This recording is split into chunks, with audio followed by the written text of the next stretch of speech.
I grew up as a military kid. I had never been to church throughout my childhood. My dad was a Baptist, my mom was Episcopal. They couldn't agree, and so we didn't go.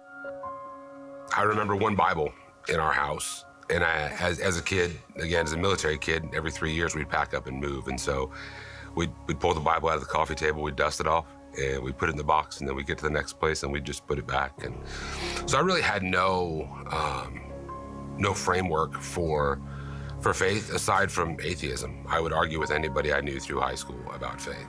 So I mean, I guess I would say I was an active atheist at that point.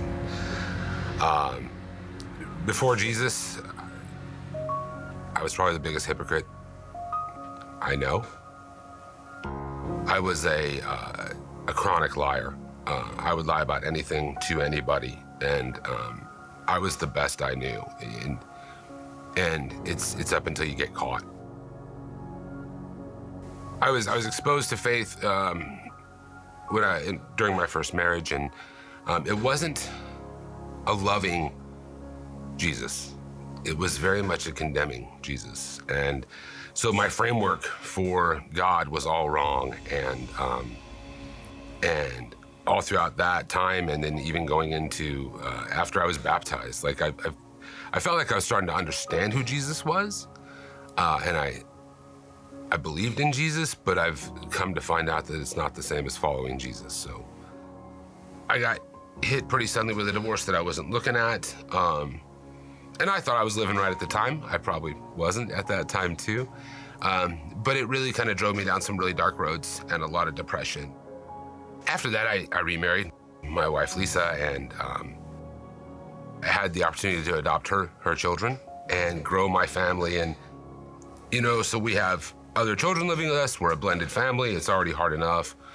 And then I started making some poor choices that surrounded infidelity. And I think that's where I was broken.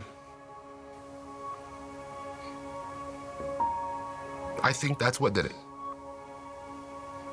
And I wasn't sure my marriage would survive. And I begged God.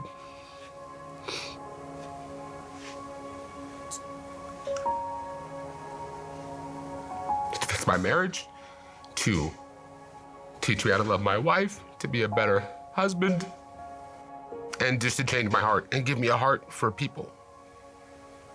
And that's been several years now.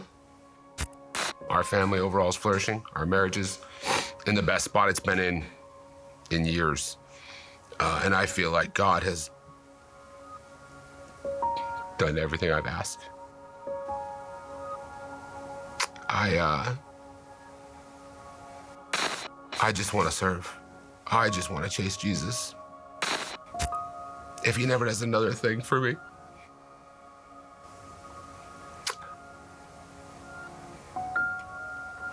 I'm different. I'm not the same person I was.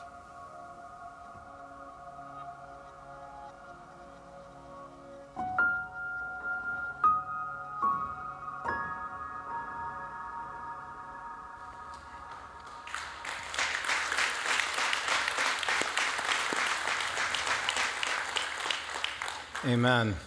Well, hey, good morning, Third City. If we haven't met, my name is Brenden. I'm a minister here at the church. I want to say a special welcome to those of you joining us in the plaza. Glad to have you with us.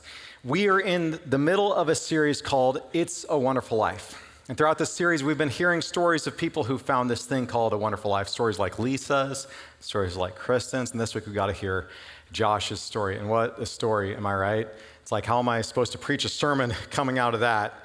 I wish you could have been in our Monday morning planning meeting with our staff. The tears were just kind of flowing with everybody as we saw that video for the first time. In fact, I'd never seen Dan cry like that since Black Friday when he watched that football game that I'm not going to, that's all I'm going to say. Not going to say what game it was, but Anyway, throughout this series, we've been hearing stories about people who have discovered this thing called a wonderful life.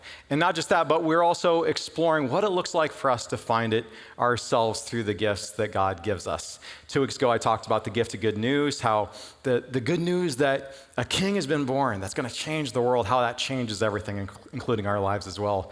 Last week, Dan talked about the gift of light and how this light of Jesus really is able to transform and overcome the darkness in our world. And then today I'm going to be talking about the gift of generosity.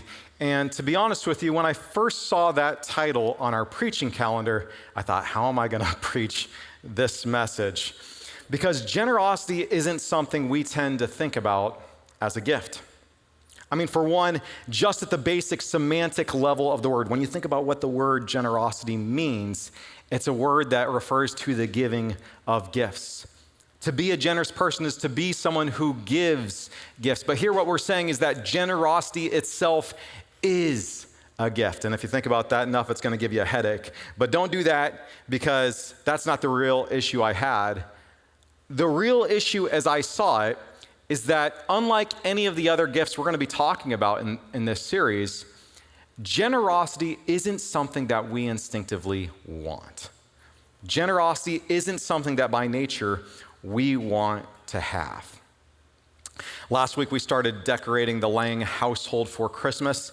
And as we were setting out all of our decorations and things, my youngest, Scotty, he found our Santa cookie jar, and he noticed that it was empty. I don't know what he was hoping to find in it. I'm sure glad he didn't find anything in it. I don't know what a 12-month-old cookie looks like, but I don't want to know. And anyway, that just didn't sit well with him. Big surprise, right? And what's the use of a cookie jar if it doesn't have cookies in it? And so my wife, Rachel, she took him to the store and got him cookies, Chips Ahoy to be exact, which if any cookie can survive 12 months in a cookie jar, it's Chips Ahoy. Not really what I would be looking for on Christmas, but anyway, she got him cookies. And I knew that Scotty liked cookies. I mean, he's 5 years old. What 5-year-old doesn't like cookies? But ever since then, I mean, this kid, he has been on a cookie kick. Seriously, we go downstairs first thing in the morning. He asks, Dad, can I have a cookie? We eat our breakfast. Dad, can I have a cookie? Scotty sneezes. Dad, can I have a cookie? I mean, he looks for any possible reason to get a cookie. And so the other day I said to him, Scotty, with as much as you love cookies, you should grow up to be Santa. And his eyes got big as he thought about that with all the cookies that Santa gets. But then he shouted, never! And I was like, whoa, what are you talking about, Scotty? I thought you loved cookies. Wouldn't you want to be Santa? And he said, yeah, Santa gets cookies, but you know what Santa doesn't get? Presents. And I thought, okay, noted. If there's one thing this kid likes more than cookies, it's gifts. And that's a cute story about a 5-year-old, but deep down, isn't that really how we all feel? We don't really love the idea of being generous. We like the idea of getting more than we like the idea of giving. This past Tuesday was Giving Tuesday, and be honest now, how much were you looking forward to seeing all those mailers come in and all those posts on social media asking for you to give of your money to this or that charitable organization? And how much time did you spend pouring through those letters, those requests, and dreaming about all the money you can give? My guess is it's not as much as you spent pouring through the Black Friday ads on Amazon. Am I right? I mean, and that's not to shame anyone. That's me too. By nature, we like the idea of getting more than giving. By nature, we tend to think if we can just get this or that thing, whether it's a new house, a new car, a new outfit, the latest gadget, new iPhone, whatever it is, then we'll be happy. Then we'll feel satisfied. John Rockefeller, the famous 19th century business tycoon who was so powerful, so rich, that he helped inspire the game Monopoly. And just think about that for a second, having the legacy that you're the inspiration from Monopoly. When he was asked, how much money is enough? Do you know what he said? Just a little bit more. Just a little bit more. And that's how it is with resources. It's not like we wake up every day thinking, if I win the jackpot, then I'll finally be happy. It's fun to think about what we would do if we won the jackpot, how much money we would get, but we don't tend to think about that just every day because we know that that's not really a reality. But it's not hard to believe that I can get just a little bit more. And if I can get just a little bit more, then I can book that vacation. Or then I can get those new cabinets.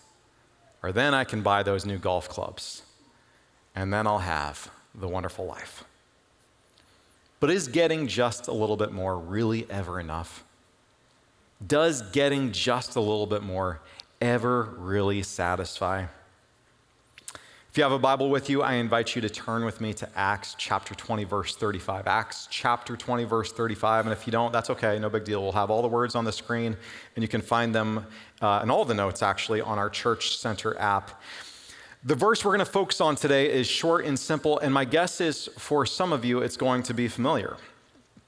But I think if we really dig in and explore what this verse has to say, meditate on it for our lives, I think we'll discover that it has a far more challenging message than we ever thought it says. And so here it is, Acts 20, verse 35, or at least the last half of it says this: "It is more blessed to give than to receive."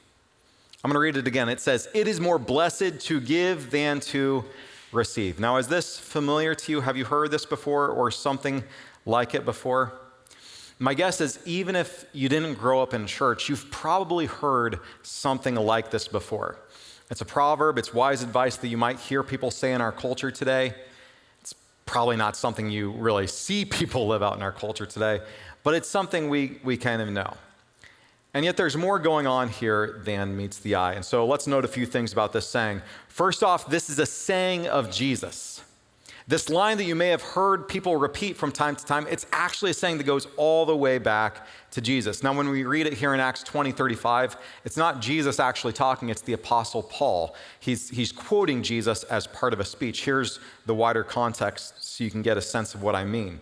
If we read all of verse 35, Paul says this: "In everything I did, I showed you that by this kind of hard work, we must help the weak, remembering the words the Lord Jesus himself said, 'It is more blessed to give than to receive.'" So this is the Apostle Paul speaking, but he's quoting Jesus. This is a line that goes all the way back to Jesus. And at the very least, this means that it's a line that's worth listening to. Second thing I want to point out here is this word blessed. It is more blessed to give than to receive. Now, this is a pretty standard translation. It's what you would see in most modern translations, whatever translation you might have, probably says this. But I think when we read the word blessed, what we walk away with is this idea that it says something like, it is more holy to give than to receive, or it is a nice idea to give rather than to receive, or it is a good thing to give rather than to receive. And it's not that any of those ideas are necessarily wrong, but that's not really what Jesus is saying here. The word Jesus is using and that Paul is quoting here is a word that actually means something like happy. And so, for example, the Good News Translation puts it like this: "There is more happiness in giving than in receiving." Or here's how the Message translates it. It says, "You're far happier giving than getting." And so what Jesus is saying here is even more striking and counterintuitive than it sounds on the surface. It's not just that it is holy or a good idea or a nice thing to give rather than to receive. No, it's actually that it is happier when you give than when you receive. It's that if you want the happy life, if you want this so-called good life, if you want, as we're talking about, the wonderful life, then you should focus more on giving than on getting. And as hard as that may sound to believe, it's not just some fantasy idea that doesn't really work in the real world. Modern research actually backs Jesus up on this. Rebecca McLaughlin points this out in a book called Confronting Christianity, 12 Hard Questions for the World's Largest Religion. She writes, the claim that it is more blessed to give than to receive cuts against the grain of our individualized, success-focused mindset. But a growing body of research suggests that this is good for us, that giving is good for us. Volunteering has a positive impact on our mental and physical health. Actively caring for others often yields greater physical and psychological benefits than being cared for. Helping others in the workplace seems to improve career satisfaction, and financial generosity has psychological payoffs. With each of these claims, she cites a number of peer-reviewed articles, and if you care about reading the science, you can go look those up. And her point is that this isn't just some fantasy ideal. No, this actually works in the real world. When you do what Jesus says, it actually applies. And I think you might know this to be true from your own experience as well. I mean, just think about a time when you put energy and thought and time and resources into buying someone you love the perfect present. How did it feel? It feels great, right? You know, I know whenever I take time to do the homework, call all of Rachel's sources, buy her the perfect present, something that I know she'll want, I love the feeling that I get when I see her open that present up and be surprised. Now, I usually forget to do that stuff until it's too late, and so I don't get that feeling very often, but I love that feeling. We all love that feeling.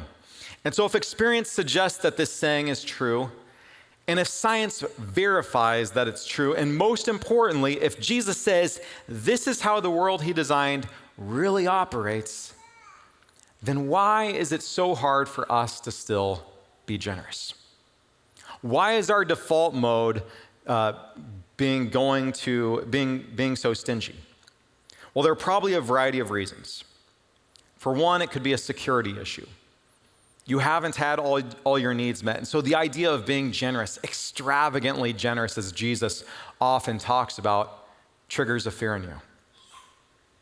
What if I give and then I don't actually have enough for myself? Another related reason is what I call a scarcity mindset, this belief that there isn't enough for all of us to have exactly what we need. And so what do? Well, we make sure we get our piece, right? Because at some point, it's all going to run out. Scarcity mindset. Yet another reason we struggle with this, we've been formed through the constant bombardment of ads that tell us that this is why you're not happy. It's because you don't have this or that product. And look how happy these people are. They're smiling, they're living the good life. You need this. This is why you're not happy. And here I want to be careful to say that as physical people with physical bodies, we obviously have physical needs. You know, any parent of a kid who's hangry knows this. I know this. Sometimes you just need a snack and a nap. That's why you're so moody and irritable. But we also know that things don't actually make you content. Things don't actually satisfy you at the soul level. Any parent who's bought Christmas presents for a kid knows this as well. You're telling me that you wanted this $40 Christmas toy just so you could play with it for 5 minutes on Christmas? Great, just what I was hoping, right? There are several interrelated reasons for why we aren't inclined to give more. But perhaps the biggest reason, the core reason behind them all, is spiritual. We worship money. What do I mean by that? In Matthew 6:24, Jesus says this, "No one can serve two masters. Either you will hate the one and love the other, or you will be devoted to one and despise the other. You cannot serve both God and money." Or here it is in the Message, you can't worship two gods at once. Loving one God, you'll end up hating the other. Adoration of one feeds contempt for the other. You can't worship God and money both. Now, I want you to notice something there. Look at that word money. Do you notice how it has a capital M? Do you know why that is? It's because Jesus is describing money as a spiritual entity here, as a personal entity. He's describing it as more than just some neutral object that's either good or bad. No, he's describing it as a person, as a force, as someone that wants to pit itself against God for your worship. Money is like a god. It's like a false god, and it wants to enslave you. It wants to possess you. This is the irony of money. At the very moment that we think we own it, that's when it owns us. That's when it begins to enslave us and control us and lead us away from the wonderful life that God wants to give us. And so if the reason why we don't instinctively want to give more is spiritual, if it's because there is, as Jesus describes it, a demonic force that we can call money that wants to lead us away from the wonderful life that God wants to give us, then the reason why we can be sure that the gift of generosity really can make us happy is because this is the way of the true God. He is generous. Go back to the beginning of the Bible, Genesis 1. We read about how God created a lush, abundant world. He didn't have to, but he did. And notice what he says in verse 29, Genesis 1:29. I give you every seed-bearing plant on the face of the whole earth, and every tree that has fruit with seed in it. They will be yours for food. God says, look at all this stuff my hands have made. And I'm not going to keep it for myself. No, I'm actually going to give it to you. I want to deliver it to you. This is all yours. You can eat of it and enjoy. Or you can look at what Psalm 145, 15 through 16 says about God. It says, all eyes are on you, expectant. You give them their meals on time. Generous to a fault, you lavish your favor on all creatures. I love that line. Generous to a fault. Or you can even look at what Paul says earlier in that speech we've been looking at in Acts chapter 20. Here's what he says in verse 24. What matters most to me is to finish what God started. The job the Master Jesus gave me of letting everyone I meet know all about this incredibly extravagant generosity of God. This is why generosity is a gift. This is why it is ultimately happier to give than to receive. It's because giving is what God is like. And when we give like the God who made us, we live into the life he always intended for us. When we choose to be generous, just as the God we worship is generous, we live into our true purpose and calling, to be people who reflect the character and kindness and incredibly extravagant generosity of God. And so how do we step into this? What does it look like for us to be generous? Well, I like to describe generosity with 3 T's. First, generosity can look like your time. Yesterday, when I came in to prep for this sermon, just to get away from my house and to have a little bit of quiet here, there was a team of people here, actually our Guatemala team, who has already said, I'm going to take a week out of my life and go to Guatemala and serve some people who are under-resourced.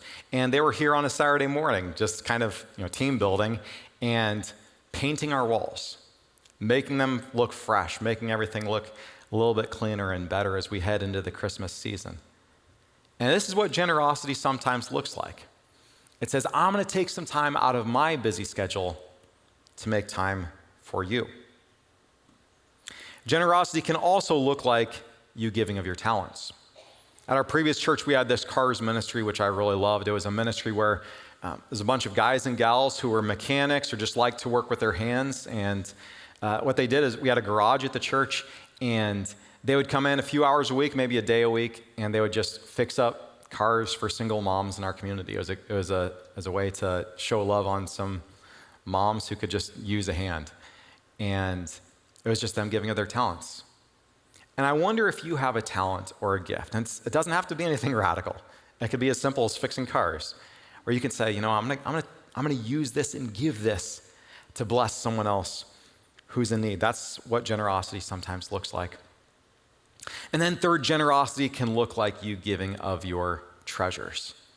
Actually, that's what I would call the non-negotiable of generosity. I think we're all called to be generous with our treasures, generous with our money.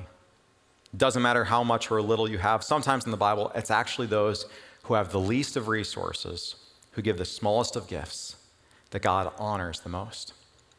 That's because of their heart posture. And so I don't know what opportunity God is putting in front of you to be generous, whether it's something with your time or your talents or your treasures. And I don't know what might be holding you back from being generous in this season.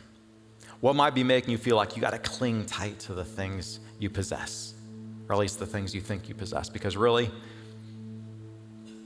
everything belongs to God.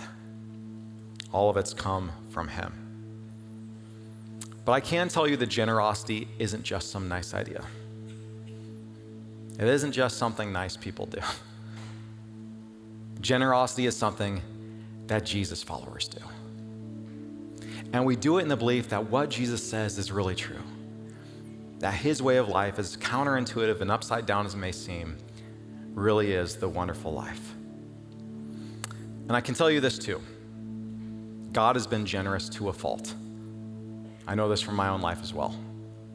When I think about everything I have, my family, my friends, my health, my job, the clothes I get to wear, the house I live in, I've lived a good life. And it's not that it's all been sunshine and roses. Sometimes bad stuff happens. As Jesus says, there's dark powers in this world that want to rob. The thief comes to steal, kill, and destroy. And just candid, this week I lost my grandpa. And I'm still processing that. I haven't really had time to grieve it like I need. But my life's not worse because he was in it. I'm really glad he got to be my grandpa. I got to be his grandson. He was a gift. God has been generous to me. And if you reflect on your life too and all that God has done for you, I think you might find that to be true as well. I love how Josh put it in that video we watched earlier. God has done everything I've asked. If he never has another thing for me, I'm different. I'm not the same person I was. The word grace, this is a word we sometimes use at church. It simply means gift. God's generous gift to us that comes through the person of Jesus. And Josh's life is another example of God's grace doing what God's grace can alone do. Take someone who's hit rock bottom and give them a new start, a new chance, and a new path at life as he makes him new. And if you're here today and you need that grace, if you need something new, if you need a fresh start, I want you to know it's available to you as well. You don't have to continue on the path you're on. There's a different path, a better path, a more wonderful life. And this is something we testify to every week when we take communion together. We eat the bread as a reminder of Jesus' body, which was given for us. God's greatest gift of all. For God so loved the world that he gave his one and only Son. It's true love there.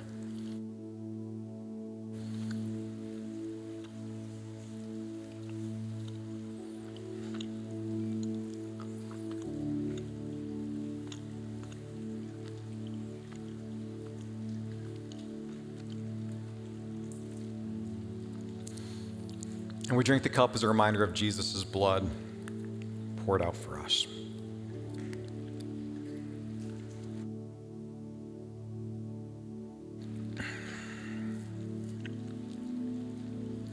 Earlier, we had a chance to hear Josh's story and what God's done in his life. And I want to give you a chance now to hear the rest of his story and the steps of generosity Josh has taken ever since Jesus came in and changed his life.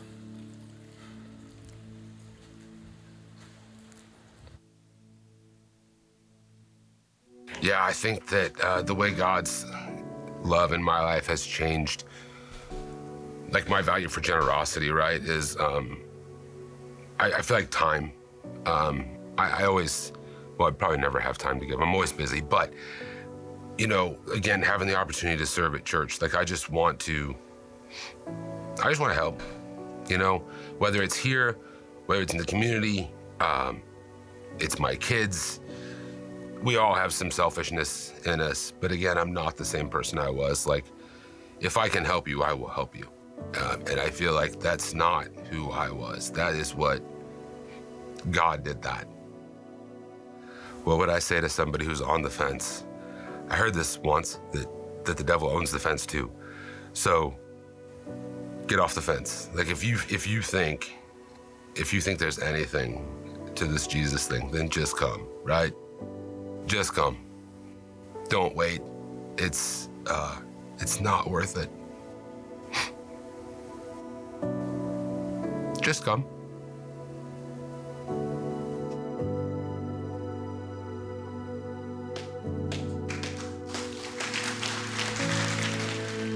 Jesus is calling. I don't know what he's calling you to. That's something between you and him. But I believe that Jesus does call all of us. And I don't know what out of this sermon you feel like that God might be calling you to.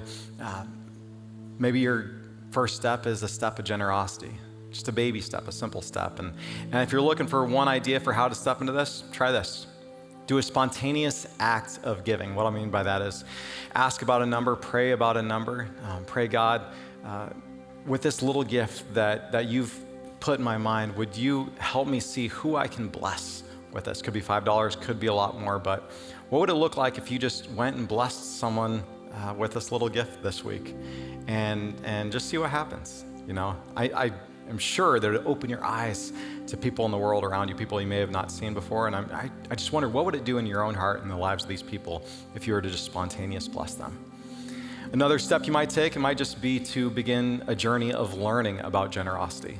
You know, I don't expect that anybody can hear a sermon like this and all of a sudden go sell everything they have and give it to the poor like Jesus says. If you do, that's awesome. I love to hear about it. But maybe you just need to learn more about what generosity is and why we teach about this type of stuff at churches. And if you want one great suggestion for how you can continue to grow in this, here's a resource I'd suggest. It's called the Generosity Practice by Practicing the Way. It's a 4-week study you could do in the context of your small group, or if you don't have a group, just do it by yourself. And go on this journey of learning about what generosity is, why it matters, and what it can look like in my life. And I really believe it'll broaden your horizons, your understanding of why this is a practice that really matters. And then third, there are some of you that your next step is exactly what Josh talked about. You got to get off the fence. Because there are dark powers in this world at work today that want to lay claim to the fence, that want to lay claim to your life, and they will if you let them. But I believe this is true. There is a greater power, more loving and incredibly generous power that wants to lay claim to your life as well and to give you a better life, a more wonderful life. And he will if you let him. And so would you trust him? Would you trust? Would you trust Jesus to be the king of your life? To bow down and give your whole life to him? He changed Josh's life. He changed my life. And I believe he can change your life as well.